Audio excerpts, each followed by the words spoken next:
Sevens Golden Diamonds, Ermalur, Vadadala.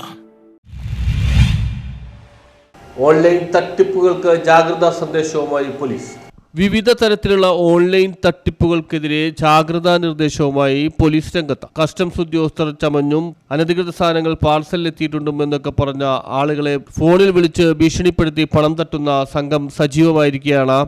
വാഹനങ്ങൾ, iPhone മുതലായ ലക്ഷങ്ങൾ വിലയുള്ള സമ്മാനങ്ങൾ നിങ്ങൾക്ക് ലഭിച്ചിട്ടുണ്ടെന്ന് നിങ്ങളെ പറഞ്ഞു വിശ്വസിപ്പിക്കുകയും പിന്നീട് അവ എയർപോർട്ടിലും മറ്റും ക്ലിയറൻസിനായി കാത്തുകിടക്കുകയാണെന്ന് നിങ്ങളെ ധരിപ്പിച്ച് അതിനായി പണം ആവശ്യപ്പെടുന്ന രീതി കണ്ടുവരുന്നുണ്ട്. ലക്ഷങ്ങൾ വിലയുള്ള സമ്മാനം നിങ്ങൾക്ക് നൽകുന്നവർക്ക് അത് ക്ലിയർ ചെയ്യുന്നതിനുള്ള പണം ഇല്ല എന്ന് നിങ്ങൾ വിശ്വസിക്കുന്നുണ്ടോ? ഇത്തരം തട്ടിപ്പുകൾക്കെതിരെ നിങ്ങൾ ജാഗ്രത പാലിക്കുക.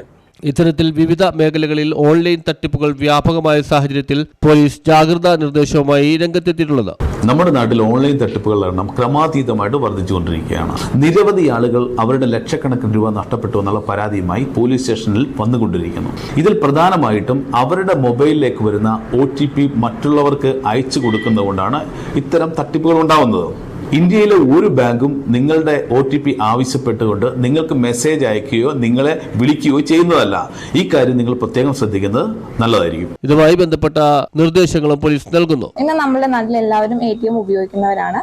ATM കൗണ്ടറുകളിൽ നിന്നും പണം എടുക്കുന്ന സമയം എപ്പോഴെങ്കിലും നമ്മളുടെ പൈസ ലഭ്യമാകാതെ ഇരിക്കുകയാണെങ്കിൽ നമ്മൾ ഒരിക്കലും പരിഭ്രാന്തരാവരുത്. നമ്മളുടെ പൈസ എത്രയും പെട്ടെന്ന് നമ്മളുടെ അക്കൗണ്ടിൽ തിരിച്ചു വരുന്നതായിരിക്കും. ആ സമയങ്ങളിൽ നമ്മൾ പരിഭ്രാന്തരായി ഗൂഗിളും മറ്റും സെർച്ച് ചെയ്ത് കാണുന്ന ലിങ്കുകളിലൊക്കെ കയറി നമ്മുടെ പൈസ കൂടെ കളയാതിരിക്കുക. നിങ്ങൾ എത്രയും പെട്ടെന്ന് നിങ്ങൾക്ക് അക്കൗണ്ടുള്ള ബാങ്ക് ഏതാണോ അതുമായി ബന്ധപ്പെടുകയും നിങ്ങളുടെ പേഴ്സണലായിട്ടുള്ള OTP പോലുള്ള ഡേറ്റാസ് ഒരിക്കലും മറ്റുള്ളവർക്ക് ഷെയർ ചെയ്ത് കൊടുക്കാതിരിക്കുകയും ചെയ്യുക. News bureau, Kochi.